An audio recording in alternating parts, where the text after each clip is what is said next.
بھائی باتیں تو قریب قریب سبھی آپ حضرات کے سامنے آ ہی گئی. ہمارے محترم قاری عبید الرحمان صاحب نے بڑی قیمتی باتیں بتلائی. اب تو سچی بات یہ ہے کہ وقت کا تقاضا ہے میں کہوں آخر دعوانا الحمدللہ رب العالمین. چونکہ وقت بھی 11:15 بجے ہوا چاہتا ہے. آرام کا وقت ہے. ایسے جلسے سے کوئی فائدہ نہیں کہ جس سے فجر کی نماز قضا ہو جائے یا چھوڑ جائے. بلکہ سچی بات تو یہ ہے کہ جلسے جو ہے ان کی ترتیب بدل لینی چاہیے. میں جہاں بھی جا رہا ہوں یہ تو 1.5-2 مہینے مستقل جلسے میں چلتے چلتے ہوگی. جلسے اب کے جو ہے وہ سردی میں شروع ہو گئی تھے. لوگوں کو خوف تھا لاک ڈاؤن کا دوبارہ. میں یہ بات عرض کر رہا ہوں کہ مغرب بعد یہ جلسہ شروع ہو جائے عشاء تاخیر سے پڑھ لیں. ایک تقریر بھی اچھے سے سمجھ میں آ گئی تو بہت ہے. تھوڑا سا مدرسے کا چندے کا معاملہ رہتا چندہ ہو جائے بس. لیکن بہرحال چلو آپ کی محبت آپ بیٹھے ہوئے ہیں. یہ بچے یہاں شور کر رہے ہیں. یہ بچے کچھ بھی نہیں ہوتے. یہ بچے اتنے شور کر رہے ہیں کہ یہ ویڈیوگرافی کا کرو گے کیا اس کا؟ یہ تو جائز بھی نہیں ہے.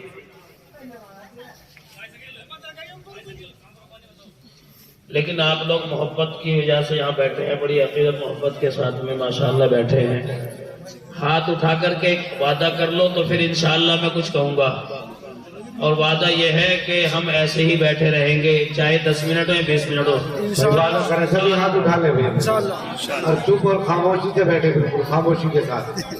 یہ بچے بیٹھیں گے. ان کی مجبوری بنے گی بیٹھنے کی انشاءاللہ. بیٹھ جاؤ. آ جائیں گے باہر والے بھی. دیکھو ایسا ہے میں کئی سالوں سے جلسے میں آتا ہوں. کئی سالوں سے.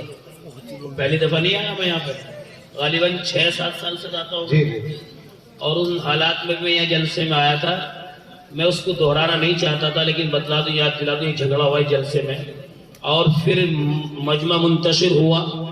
اب وہ پریشان جو محتم اس وقت میں تھے جو مدرسے کے ناظم تھے تو بھی کیا کریں. تو مولانا تشریف صاحب رحمۃ اللہ علیہ انتقال کر گئے. وہ یہاں موجود تھے. انہوں نے کہا کہ بھائی مفتی امجد کو اسٹیج پہ بٹھا دو. مجمع رک جائے گا تھم جائے گا. ان حالات میں بھی اوروں کو چھوڑ کر مجھے بٹھایا گیا. محبت سمجھ لو بہرحال بڑوں کی. لیکن پھر مجمع بچے سے میں نے منع کیا. یہ بچہ بہت بول رہا ہے. یہ بچہ غلط بیٹھا ہے. بہت غلط بیٹھا. بہت غلط بیٹھا بچہ یہ.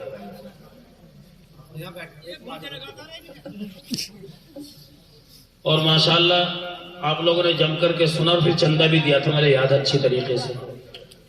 تو یہ آپ کی محبتیں ہیں. تو عرض کرنا یہ ہے کہ جتنی دیر آپ سنے جیسے بیٹھے ایسے بیٹھے رہیں. ہمارے حاجی ذکا اللہ صاحب اور مدرسے میں دل و جان سے خدمت کر رہے ہیں. اور آپ لوگ بھی سبھی. اب آپ کو شکایت ہو جائے گی ہمارا نام نہیں لیا. انشاءاللہ العزیز جب ایسی جان پہچان آپ سے ہوگی پھر آپ سب ہم اسی طریقے سے آپ کا نام لے کر کے بتائیں گے. لیکن کوئی ملا کر یہ پوری بستی میں دیکھتا ہوں یہاں ہماتن مدرسے کے لیے 24 گھنٹے تیار رہتے ہیں. ایسا مجمع اس وقت کم ملتا ہے. یعنی اس ٹائم جو ٹائم اب ہو رہا ہے ایسا مجمع جلسوں میں کم ملتا ہے. 3-3 4-4 جلسے ایک رات میں کرنے پڑ رہے ہیں. 2 جلسے میں کر کے آئے ہیں لیٹ اس لیے پہنچا. لیکن مجمع ایسا نہیں ملتا کہ آپ 11:30 بجنے کو تیار آپ لوگ بیٹھے ہیں الحمدللہ. تو کہیں نہ کہیں یہ مدرسے سے محبت علماء سے محبت ہے. آپ ایسی بیٹھ کر کے سنیں. انشاءاللہ میں چند باتیں عرض کروں گا. اس کے بعد انشاءاللہ دعا ہو جائے گی اور دعا کے بعد ہی آپ حضرات یہاں تشریف لے جائیں. وعدہ رہا نا انشاءاللہ. انشاءاللہ جی. تو حاجی جی فرما رہے کہ بھئی میرا حوصلہ بھی آپ ہی لوگوں سے ہے. یہ تو ہے ہی. بہرحال جب کوئی بڑا ہوتا ہے اگر اس کے چھوٹے چاہیں بڑا بنا کے رکھنا تو بڑا بنا کے رکھیں گے ورنہ پھر جو ہے مسئلہ خراب بھی ہو جاتا ہے. لیکن آپ لوگوں کی محبت حاجی جی کے ساتھ میں ہے اور یہ مدرسہ ترقی کی طرف الحمدللہ. اور قیامت کی صبح تک مدرسہ ترقی کے منازل طے کرتا چلا جائے گا. فقط اتنی سی بات ہے کہ آپ لوگوں کی توجہ رہے مدرسے کی طرف اور حاجی جی کے کاندھے سے کاندھا ملا کر اور مدرسے کے جو مدرسین ہیں انہیں سر پہ بٹھا کر کے کام لیتے رہو. انشاءاللہ ان کے ساتھ پیار محبت کرتے رہو. اللہ کی مدد شامل حال ہوگی انشاءاللہ. الحمدللہ وحدہ والصلاة والسلام علی من لا نبی بعدہ وقال اللہ تعالی فی کلامہ الناطق اعوذ باللہ من الشیطان الرجیم بسم اللہ الرحمن الرحیم ان ھذا القرآن یہدی للتی ہی اقوم صدق اللہ العظیم وقال النبی صلی اللہ علیہ وسلم خیرکم من تعلم القرآن وعلمہ او کما قال علیہ السلام۔ وہ معزز تھے زمانے میں مسلمان ہو کر ہم خار ہوئے تاریخ قرآن ہو کر۔ حضرات محترم اور معزز سامعین کرام، آج ہمارے اس مدرسے کا یہ سالانہ اجلاس بڑی آب و تاب کے ساتھ منعقد ہو رہا ہے، بلکہ اب یوں کہنے کا وقت ہے کہ منعقد آب و تاب کے ساتھ ہوا اور انشاءاللہ اس کا اختتام بھی بڑے آب و تاب کے ساتھ ہونے جا رہا ہے۔ اللہ کرے کہ یہ مدرسہ دین دونی رات چوگنی یوں ہی ترقی کرتا رہے اور اس مدرسے میں یوں ہی علماء کرام تشریف لاتے رہے۔ میں نے حمد و صلات کے بعد قرآن حکیم کی آیت کا ایک مختصر سا ٹکڑا تلاوت کیا، جس میں باری تعالیٰ نے قرآن حکیم کے عالمگیر پیغام کو بیان فرمایا ہے۔ چنانچہ اس آیت کا ترجمہ یہ ہے، بلا شبہ یہ قرآن ایسے طریقے کی ہدایت دیتا ہے جو بالکل سیدھا ہے۔ حضرات محترم اور معزز سامعین کرام اور پیارے بچوں، اس سے پہلے کہ میں قرآن حکیم کے عالمگیر پیغام کی روشنی میں گفتگو کروں، مناسب خیال کرتا ہوں کہ پہلے بطور مقدمہ اس کتاب کی عظمت و رفعت اور امتیازی شان کا کچھ تذکرہ کر دوں، تاکہ کتاب اور صاحب کتاب کی محبت و عقیدت دلوں میں اور بڑھ جائے گی۔ دوستو، قرآن کریم اللہ کا کلام ہے جو کتاب کی شکل میں ہمارے سامنے موجود ہے۔ یہ کلام اللہ کے آخری نبی جناب نبی اکرم صلی اللہ علیہ وسلم پر مسلسل 23 سال تک نازل ہوتا رہا۔ آج اس کلام کو نازل ہوئے تقریباً 14.5 صدیاں گزر چکی ہیں، لیکن جس حالت میں کلام اس وقت نازل ہوا تھا بعینہ آج بھی انہی الفاظ کے ساتھ ہمارے سامنے موجود ہے۔ اس کے کسی ایک لفظ یا ایک جملے میں کہیں بھی کسی طرح کی کوئی تحریف و تبدیلی نہیں ہوئی ہے۔ اس کے بالمقابل اللہ کی نازل کردہ دوسری کتابوں کا حال بالکل مختلف ہے۔ ان کتابوں میں ان کے ماننے والوں نے تحریف و ترمیم کر ڈالی، چنانچہ قرآن حکیم میں ارشاد باری تعالی ہے، یحرفون الکلم عن مواضعہ ونسوا حظا مما ذکروا بہ۔ دوسری جگہ ارشاد ہے، یحرفون الکلم من بعد مواضعہ یقولون ان اوتیتم ھذا فخذوہ۔ ان آیتوں کا خلاصہ یہ ہے کہ علماء یہود و نصارہ نے اپنی کتابوں میں تحریف و ترمیم کر ڈالی، جس کا نتیجہ یہ ہوا ان کتابوں کے ماننے والے شرک و بت پرستی کا شکار ہو گئے۔ وقالت الیہود عزیر ابن اللہ وقالت النصارى مسیح ابن اللہ۔ اس طرح ان کتابوں کی حقانیت اور ان کے فوائد بالکل ختم ہو گئے۔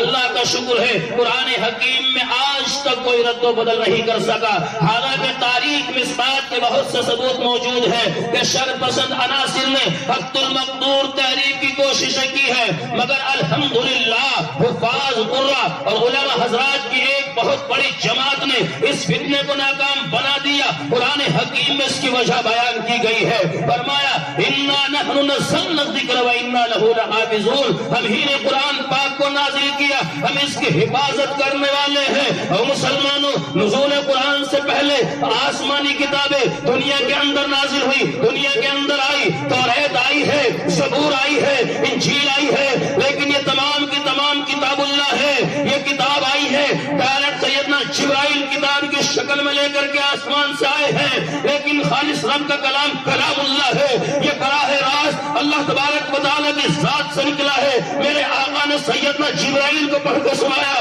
جبرائیل آسمان کو چیرتا پھاڑتا آیا ہے اور یہاں روئے زمین پا کر کے پیغمبر اعظم صلی اللہ علیہ وسلم کو سنایا۔ یہ کلام براہ راست اللہ کی ذات سے نکلا ہے، تبھی تو رب نے کہا ہے ہم ہی نے نازل کیا، ہم اس کی حفاظت کرنے والے ہیں۔ حفاظت کا انداز تو دیکھیے کہ معصوم سے بچے ہیں جن کی عمر 7 سال، جن کی عمر 8 9 10 سال، چھوٹی چھوٹی عمروں کو پہنچے ہیں، ہیں، ابھی سن شعور ان کی زندگی میں داخل نہیں ہوا، ابھی بڑی عمر کو نہیں پہنچے، ابھی تو اچھے اور برے کا سلیقہ شعور بھی ان کی زندگی میں بیدار نہیں ہوا، لیکن رب کے کلام 30 پارے مکمل اپنے سینے میں بسا لیتے ہیں۔ یہ میرے رب کا کمال ہے، رب نے جیسے وعدہ کیا ہم ہی نے نازل کیا، ہم اس کی حفاظت کرنے والے ہیں۔ او مسلمانوں سنو، حفاظت کا انداز تو دیکھیے، کوئی دنیا کا ملک، کوئی سپر پاور طاقت ہی کیوں نہ ہو، اس بات کا دعویٰ نہیں کر سکتی ہے ہاں کہ ہماری فوج قرآن کی حفاظت کر رہی ہے، بری یا بحری یا ہوائی فوج قرآن کی حفاظت کر رہی ہے، کوئی دعویٰ نہیں کر سکتا ہے کہ قرآن کی حفاظت کسی مشینری کے ذریعے سے ہو رہی ہے، کوئی چیلنج نہیں کر سکتا ہے کہ قرآن کی حفاظت شیر یا چیتے کے ذریعے سے ہو رہی ہے۔ قرآن کی حفاظت اگر ہو رہی ہے، معصوم بچوں کے سینے سے قرآن کی حفاظت ہو رہی ہے۔ معصوم بچے، اور میں کہا کرتا ہوں یہ معصوم بچے جو ہیں اللہ کے یہاں ان کا مرتبہ اور مقام یہ ہے، مسلمانوں سنو، ان بچوں کے سینے کو اللہ نے چنا ہے، اللہ نے انتخاب کیا ہے، یہ سینے منتخب خدا ہیں، چونکہ حفاظت قرآن کا مسئلہ ہے، کسی ایری گہری کتاب کا مسئلہ نہیں ہے۔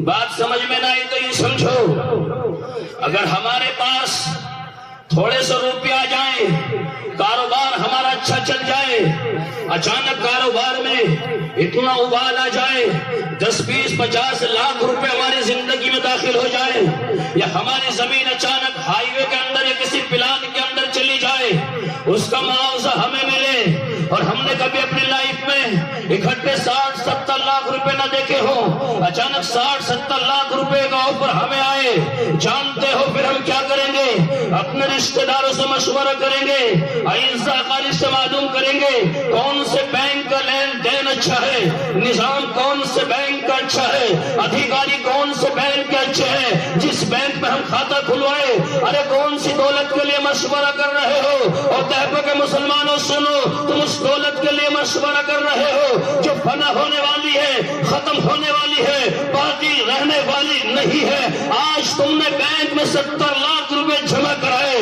اچانک تمہارے یہاں درد سینے کے اندر اٹھا، ڈاکٹر نے ریفر کر دیا دہلی کے لیے، آپ وہاں گئے، ڈاکٹروں نے ٹیسٹ کرایا، ٹیسٹ کرانے کے بعد پتہ یہ چلا تمہاری نس بلاک ہو گئی، کڈنی فیل ہو گئی، یہاں 20 لاکھ روپے ٹیبل پر رکھ دیجئے، ہم آپ کا آپریشن کریں گے۔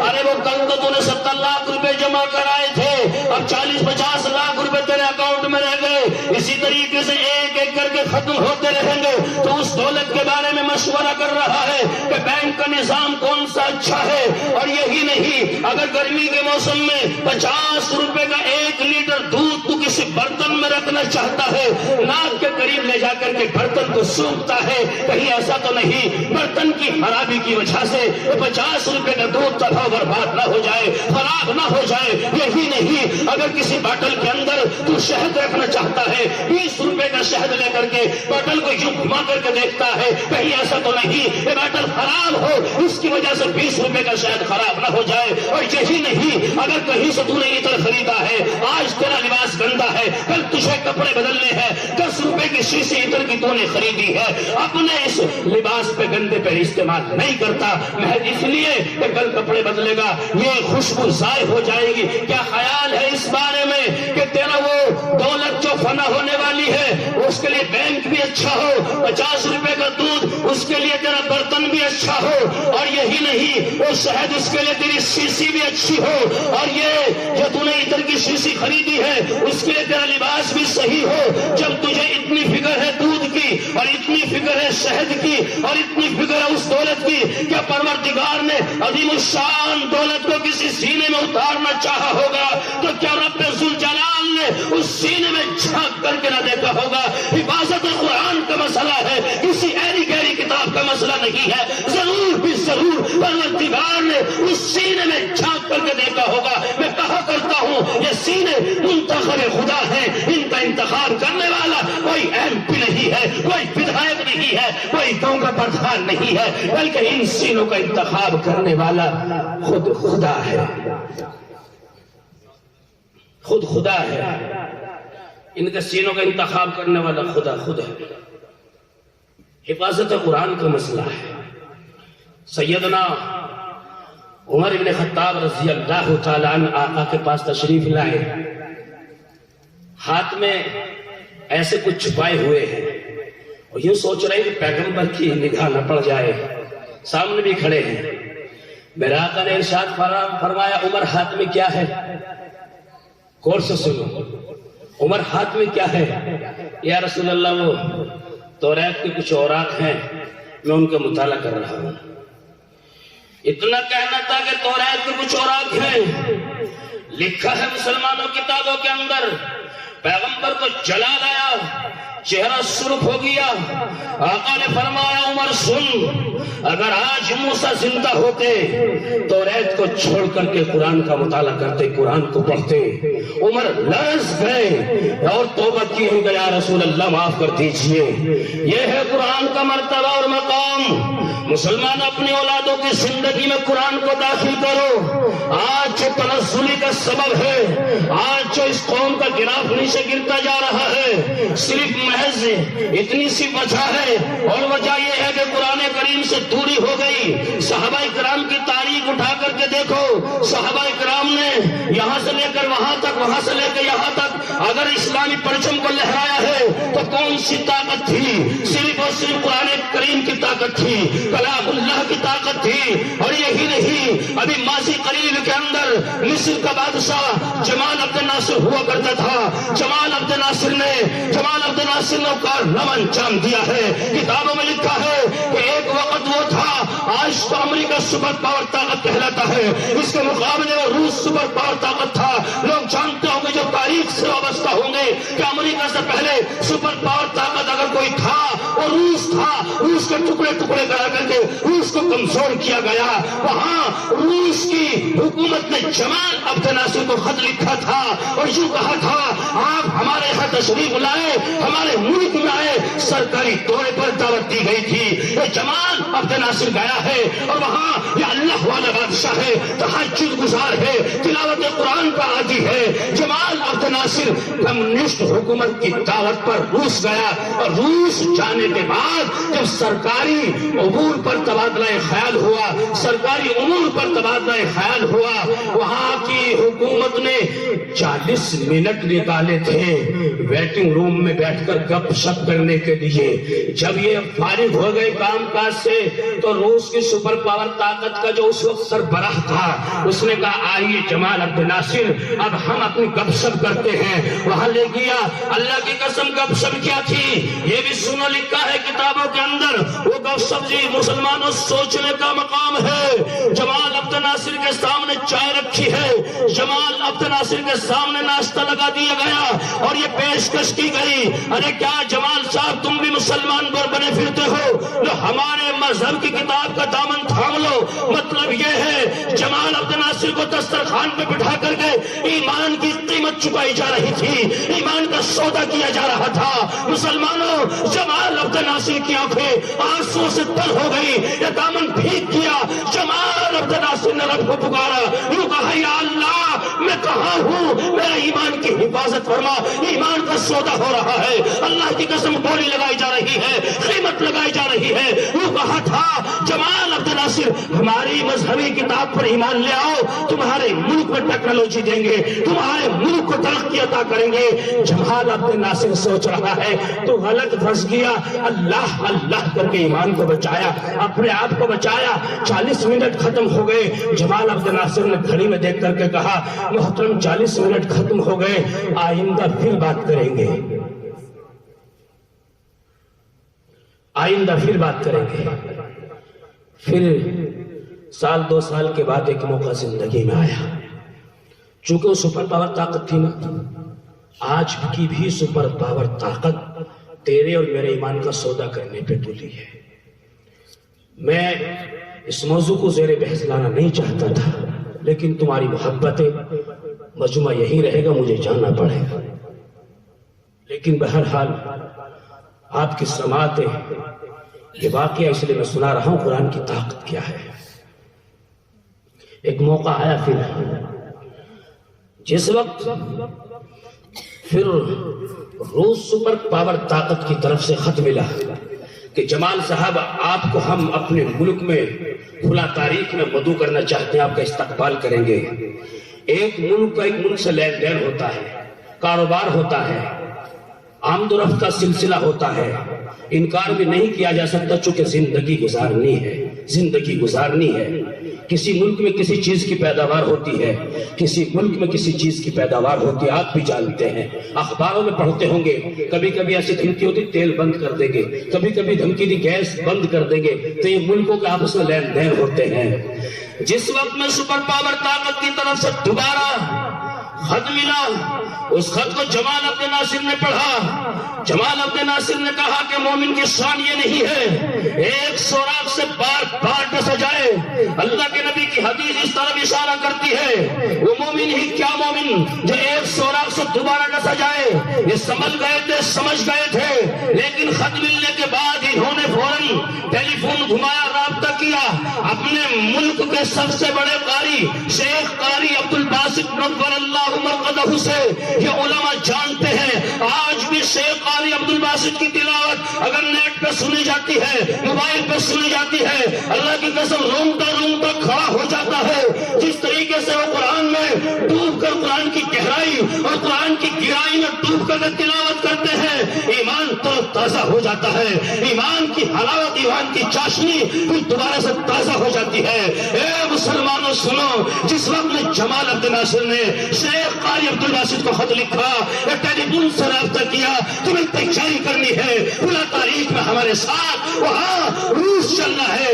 یہ اب آگے کی بات خود شیخ قاری عبد الباسط اپنے زبانی کتاب میں لکھتے ہیں۔ جب میں نے وہ خط پڑھا اپنے بادشاہ جمال عبد الناصر کا، مثال کے طور پر آپ یہ سمجھے کہ ہمارے یہاں ہمارے پرائم منسٹر کسی قاری سے کہے تیاری کرنی ہے، فلاں جگہ میرے ساتھ چلنا ہے، ایسے ہی جمال عبد الناصر نے شیخ قاری عبد الباسط کو تیار کیا۔ قاری عبد الباسط کیوں کہتے ہیں، یہ لکھتے ہیں کہ جب میں نے خط پڑھا میرے ساتھ میں روس چلنا ہے، میں نے کہا روس میں تو مسلمان نہیں ہے، میری ضرورت پیش آئے تو وہاں میری ضرورت سعودی کے اندر پیش آئے، وہاں دوحہ قطر کے اندر پیش آئے، یا دبئی کے اندر پیش آئے، یا شارجہ کے اندر پیش آئے، کیونکہ ہندوستان کے اندر پیش آئے، میری ضرورت روس میں کیا پیش آئی ہے۔ اللہ کی قسم تیاری کی ہے، چونکہ صدر صاحب کا حکم تھا، تیاری کی ہے۔ تیاری کرنے کے بعد وہ وہاں پہنچے روس، اور روس میں سرکاری امور پر تبادلہ خیال ہوا۔ ان حرام زادوں نے پھر 40 منٹ نکالے تھے، ایمان کا سودا کرنا چاہتے تھے۔ وہ جانتے تھے مصر ٹوٹ جائے گا تو پورا خطہ ٹوٹتا نظر آئے گا۔ اس وقت کی سپر پاور طاقت تھی، روس کو خریدنا چاہتی تھی۔ پھر 40 منٹ گپ شپ کے لیے نکالے، جمال عبد الناصر تیاری کے ساتھ میں گئے تھے۔ یوں کہا کہ اگر یہ 40 منٹ آپ نے نکالے ہیں، میرے ساتھ میرے محترم تشریف لائے ہیں، یہ ایک کلام پڑھیں گے، اس کے بعد ہم بات چیت کریں گے۔ جس وقت میں جمال عبد الناصر نے اشارہ کیا شیخ قاری عبد الباسط کی طرف، اللہ کی قسم قرآن میں ڈوب کر کے، قرآن میں گوتا لگا کر کے قرآن کی تلاوت کرنی شروع کی ہے۔ وہ جتنے کے جتنے کمیونسٹ سربراہ بیٹھے تھے، وہاں کے ممبر پارلیمنٹ جتنے بھی وہاں بیٹھے تھے، لکھا ہے کتابوں کے اندر، ہر ایک کی آنکھوں میں آنسو جاری تھے، ان کے بھی دامن قرآن سن کر کے تر ہو گئے تھے۔ جمال عبد الناصر نے جس وقت تلاوت ختم ہوئی ہے، یوں کہا تم کیوں رو رہے ہو؟ یوں کہہ رہے تھے ہمیں معلوم نہیں ہے یہ کیا پڑھا جا رہا تھا، لیکن جو بھی پڑھا جا رہا تھا وہ دل میں اثر کر رہا تھا۔ چند تو وہ تھے جنہوں نے ہاتھ آگے بڑھایا اور کہا لا الہ الا اللہ محمد رسول اللہ، اسلام کے اندر داخل ہو گئے۔ یہ قرآن کی طاقت ہے، اگر قرآن سننے کے بعد دل نہیں پسیجتا ہے تو تیرا اور میرا دل نہیں پسیجتا ہے۔ یہ قرآن کی طاقت تھی، یہ قرآن تھا، قرآن کی حلاوت تھی۔ مسلمانوں اس قرآن کو مضبوطی سے پکڑو، گھر کی زینت مت بناؤ خالص، گھر میں بھی طاقوں کی زینت مت بناؤ، اس کی تلاوت کرو، اس کی تلاوت کے عادی بنو۔ جب تم قرآن کو سمجھو گے، پڑھو گے، تمہاری زندگی کے حالات بدلتے چلے جائیں گے۔ وقت اتنا نہیں ہے کہ میں تفصیل سے باتیں کروں، لیکن ایک بات اور آخری بات بتا کر کے بات کو ختم کروں گا۔ موقع ملے گا انشاءاللہ پھر کسی اور وقت میں قرآن پہ باتیں ہوں گی۔ چوک رہی اس سال ہم سے، ہمیں معلوم نہیں تھا کہ تاریخ اور تاریخ کے بعد میں وقت کیا کیسے، بہرحال کبھی وقت ملے گا انشاءاللہ وقت پہ حاضر ہوں گے اور پوری بات کریں گے آپ سے، چونکہ آپ سنتے بہت اچھا ہے۔ میں عرض یہ کر رہا تھا قرآن کریم کو سیکھو، قرآن کو پڑھو، اسے سمجھو۔ لوگوں نے جہاز اڑا دیا قرآن کو سمجھ کر کے، سڑکوں پر لوہے کو دوڑا دیا قرآن سمجھ کر کے، ٹیلی فون کا ایجاد اس کا موجد، وہ جو قرآن پڑھتا ہے تبھی اس کا موجد بنا ہے، تبھی اس کو اس نے ایجاد کیا ہے۔ یہ جتنی بھی ایجادیں ہیں یہ سب کے سب قرآن کی دین ہیں۔ اگر آپ پڑھیں، ریسرچ کریں، آپ کو معلوم ہوگا کہ نزول قرآن سے پہلے کا زمانہ تو جہالت کا زمانہ ہے، لیکن جب قرآن نازل ہوا اور لوگوں نے اسے سمجھا، تجھ سے اور مجھ سے زیادہ یہودیوں نے اس پر ریسرچ کیا ہے قرآن کریم پر، اور قرآن کریم پر ریسرچ کرنے کے بعد دنیا نے اپنی صلاحیت کا لوہا بنوایا۔ میں نے تو قرآن کو یہ سمجھا کسی کا انتقال نہ ہوتا ہو تو وہاں قرآن پڑھ دیا جائے، کسی کا انتقال ہو جائے وہاں جا کر قرآن پڑھ دیا جائے، کسی کا گھر بنا ہے قرآن پڑھ دیا جائے، گاڑی آئی ہے قرآن پڑھ دیا جائے۔ تیرا میرا تو یقین قرآن پہ یہاں تک ہے، ان کا یقین یہ ہے کہ جہاز فضا میں کیسے اڑے گا، ان کا یقین یہ ہے کہ سڑکوں پر یہ ٹرین کیسے دوڑے گی۔ اللہ کی قسم قرآن میں تمام چیزیں موجود ہیں، لیکن اتنا وقت نہیں تفصیل سے بات کی جائے۔ مسلمانوں، یہ خطاب کا بیٹا عمر ہے، یہ بھی قرآن کی وجہ سے ایمان لے آیا ہے۔ واقعہ کتابوں میں کیوں لکھا ہے؟ مکے کے تمام حضرات جمع ہے، مکے کے چودھری حضرات جمع ہے، ابو جہل بیٹھا ہے، عتبہ بیٹھا ہے، شیبہ ہے، تمام لوگ جمع ہیں۔ کھڑے ہو کر کے ابو جہل نے تقریر کی ہے۔ ابو جہل جو کہتا ہے تم میں سے کون ایسا ہے جو محمد کا کام تمام کرے؟ ایک بھی کھڑا نہ ہوا۔ ابو جہل دوبارہ کھڑا ہوا۔ ابو جہل نے کہا کہ دیکھو ہمارے آبا و اجداد کے دین پر آنچ آ رہی ہے، وہ محمد کل پرسوں کا بچہ ہمارے بیچ پیدا ہوا، نہ جانے کیسا کلام لے کر کے آیا ہے، جو اس کی بات سنتا ہے اسی کا ہو جاتا ہے۔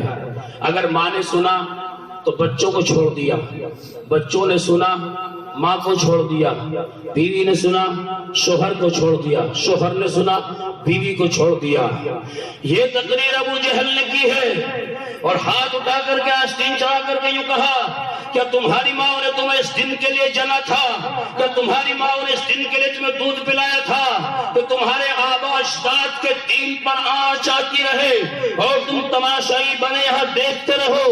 وہاں پھر خطاب کا بیٹا عمر کھڑا ہوا، ایمان نہیں لایا، ایمان لانے سے پہلے بھی بہادر ہے، ایمان لانے کے بعد بھی بہادر ہے۔ میرے آقا صلی اللہ علیہ وسلم نے ہاتھ پھیلا کر کے رب سے مانگا ہے، یا اللہ عمر ابن خطاب کے ذریعے، ابو جہل ابن حشام کے ذریعے، ان دونوں میں سے کسی ایک کے ذریعے اسلام کو ترقی عطا فرما، اسلام کو بلندی عطا فرما۔ میں کہا کرتا ہوں کہ تمام صحابہ مرید رسول ہیں، تنہا عمر ہیں جو مراد رسول ہیں، جن کو میرے آقا نے مانگا ہے۔ یہ کہا کہ تم میں سے کون جیالا ہے؟ خطاب کا بیٹا عمر کھڑا ہوا، یہ کہا ہاں میری ماں نے مجھے دودھ پلایا ہے، میں اس کام کو انجام دے کر کے رہوں گا۔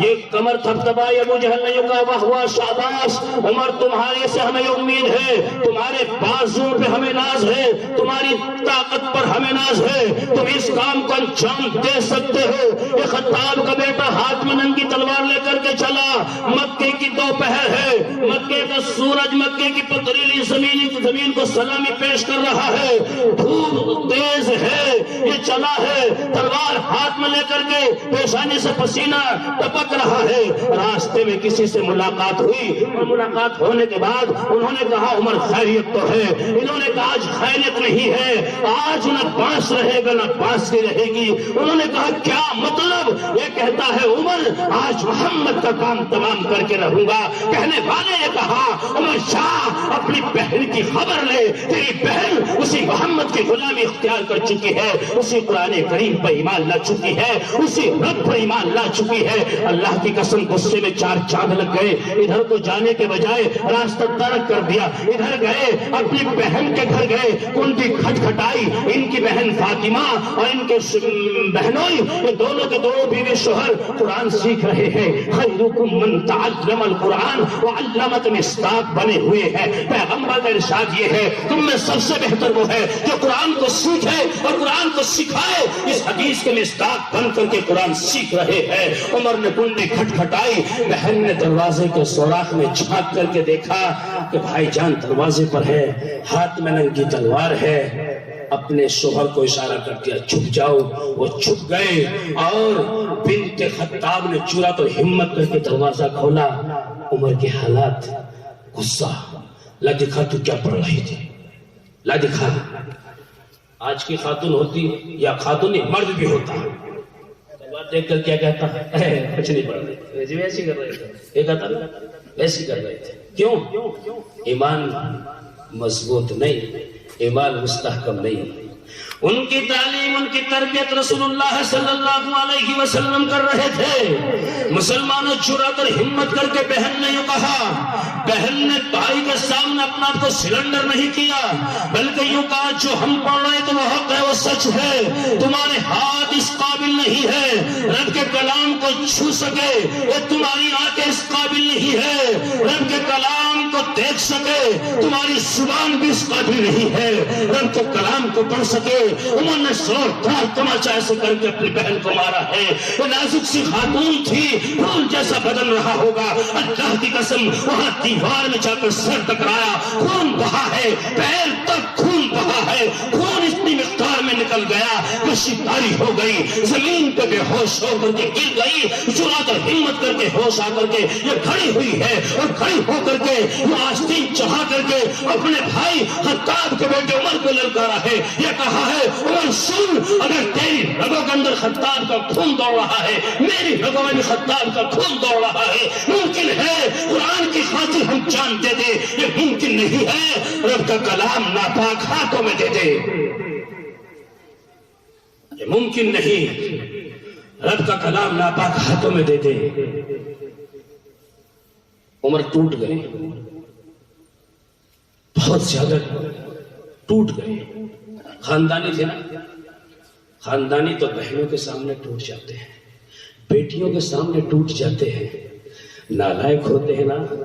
شادی کے بعد بہن کے لیے ہمیشہ کے لیے دروازے بند, بیٹی کے لیے دروازے بند. خدا انہیں ہدایت دے جو بہن اور بیٹیوں سے بدزن رہتے ہیں یا ان کے لیے دروازے بند کر لیتے ہیں. کہو آمین. بہن پیاری سی چیز ہوتی ہے, بہن بہن ہوا کرتی ہے, بیٹی بیٹی ہوا کرتی ہے. 1000 کلومیٹر بھی اگر تم بہن سے جا کر دور زندگی گزارو اور ایک سال نہیں 10 سال سے بھی تم ناراض ہو, بول چال بھی نہیں ہے. ڈسٹرب ہو رہا ہے, دعا کرائیں نہیں, بات کانوں میں ٹکرائے ادھر سے.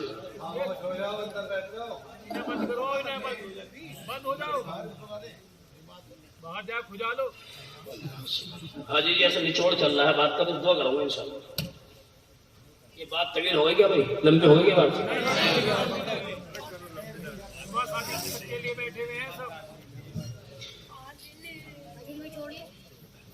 کیا بات چل رہی تھی؟ ہاں, بہن بہت پیاری شے ہے اور اس سے بھی زیادہ بیٹی. بہن کبھی ناراض بھائی سے نہیں ہوتی, یاد رکھنا یہ ضابطہ ہے. ہمیشہ جب بھی کمی خامی ہوگی بھائی کی طرف سے رہی ہوگی. شادی ہوتی بدل جاتا ہے, شادی ہوتی بدل جاتا ہے. وہ بہن ہی تو ہے کہ جس جگہ تو نے پرورش پائی اسی جگہ تیری بہن نے پرورش پائی. اسی ماں کے آنچل میں تو پلا تو بڑھا اور اسی آنچل میں ماں. بعد میں سنا دیں, اسی لیے تو میں کہہ رہا ہوں کہ میں بات کو دعویٰ نہ کہوں, حساب ہی تو ہے, لکھا ہوا ہے, حاجی سنا دیں گے. میں کوشش کر رہا میرا ذہن چلے چلے چلے پھر اٹک جاتا ہوں.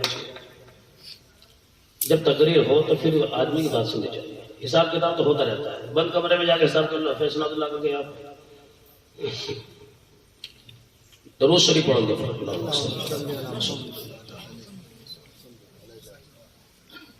39واں جلسہ ہوگا غالباً آج میں, یا اس سے زیادہ ہوگا اس سیزن میں. ہر روز ابھی 3 جلسے میں کر کے یہاں پہنچا آپ کے پاس. تو کہنے کا مطلب صرف یہ ہے کہ اتنی دیر تک اتنا مجمع مجھے صرف ایک دو جگہ ملا ہے یہاں ملا، اور جیسی بشاشت میں چمک تمہاری آنکھوں میں دیکھ رہا ہوں، سننے کے دل دردہ ہو، میرا دل اندر سے چاہ رہا تھا واقعی ہے بیٹھنے کے بعد کہ 10 منٹ بول کے واقعی ہوتا ہوں دعا کرا دوں گا، لیکن آپ لوگ جیسے ہمت سے بیٹھے ہیں سننے کے لیے سے سنا رہا ہوں، ورنہ کون چاہتا ہے کہ میں تو چاہ رہا تھا جلدی جاؤں اور لیٹ ہو حرام کروں، صبح کو میرے مدرسے میں امتحان ہے، 10 ممتحن باہر سے آئیں گے، ان کو بھی دیکھنا ہے، پھر سویرے تیاری بھی کرا لی ہے۔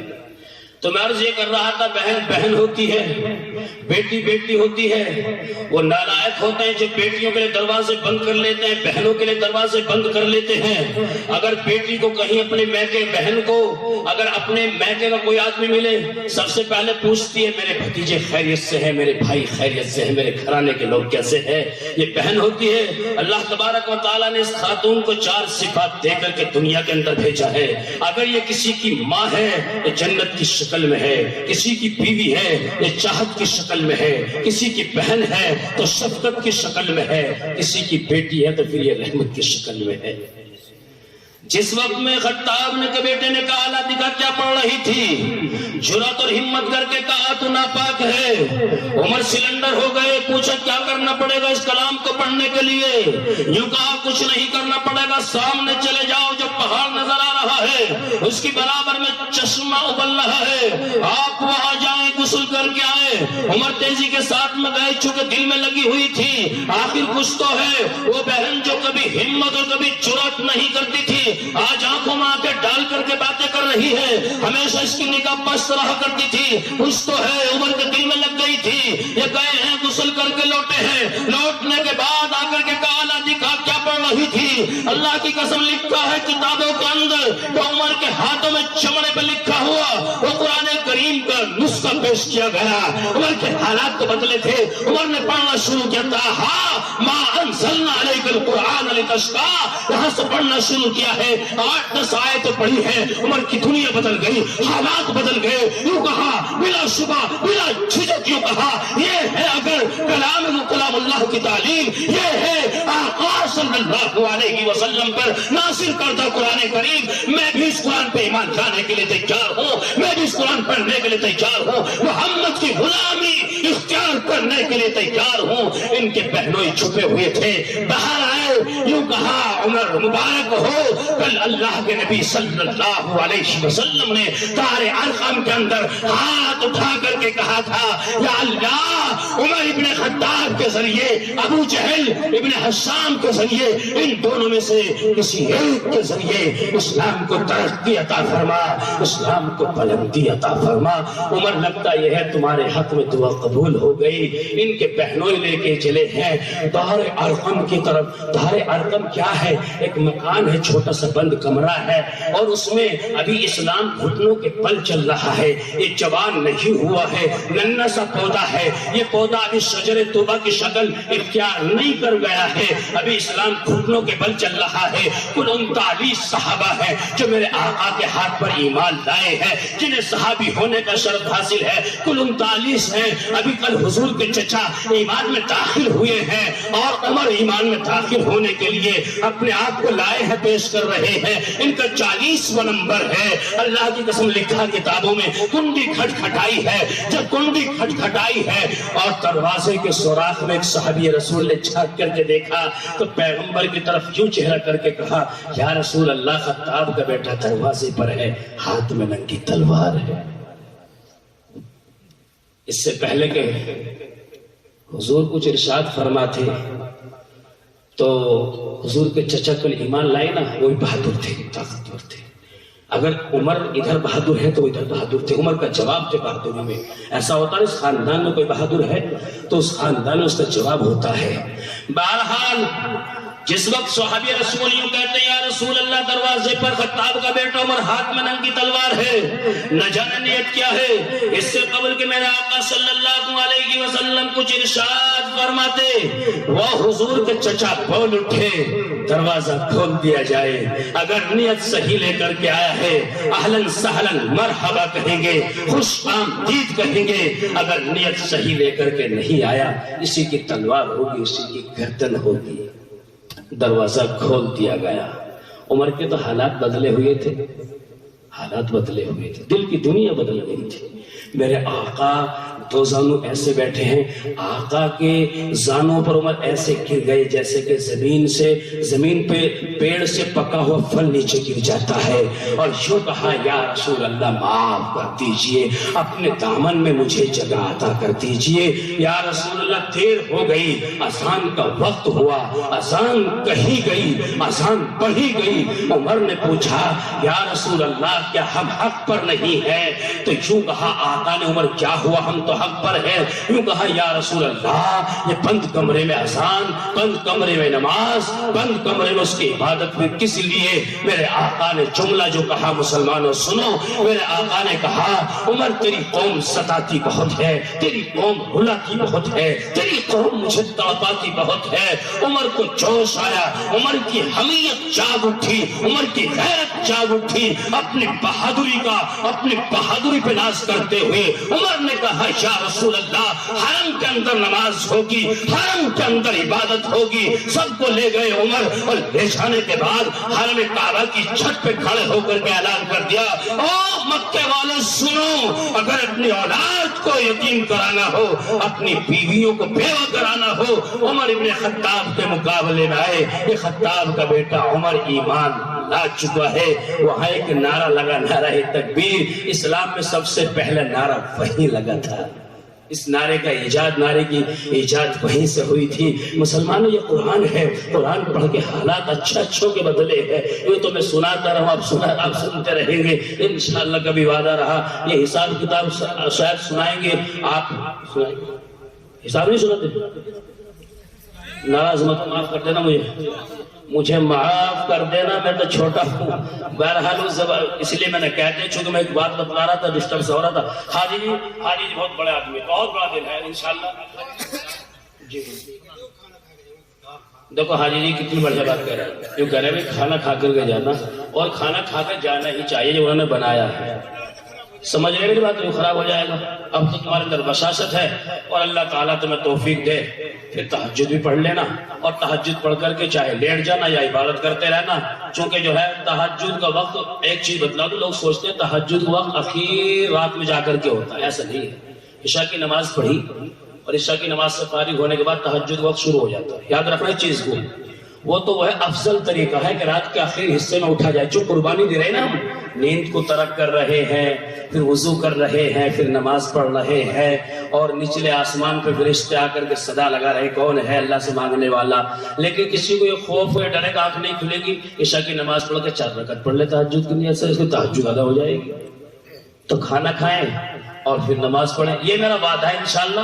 کبھی میں آؤں گا تو کھل کر کے بات کروں گا اس موضوع پر. ورنہ آج میرا من یہ تھا ہم تمہیں کرناٹک لے کے چلتے، لیکن حالات اب ایسے ہیں کہ ٹائم بہت ہو رہا ہے کہ کرناٹک میں کیا ہوا کیوں ہوا. ہم نے میرٹھ کے اندر جو قاری عباد صاحب بول رہے تھے نا، ان کے جلسہ ہوتا بڑا، اور صرف تقریر ہماری کراتے ہیں. مولانا محمود مدنی بیٹھے 1.5 گھنٹے، ہم بولے، ہم نے کہا کہ مسلمانوں تمہارے اندر اتنی جرات اور ہمت ہونی چاہیے جو پیغمبر نے تمہیں جرات اور ہمت عطا کی ہے، ایک سلیقہ شعور عطا کیا ہے. ہر ضلع میں اپنے کالج ہونے چاہیے، اسکول ہونے چاہیے، اور وہ اسکول کالج ایسے ہونے چاہیے کہ اس میں مخلوط تعلیم نہ ہو. لڑکی لڑکے ایک ساتھ نہ پڑھیں.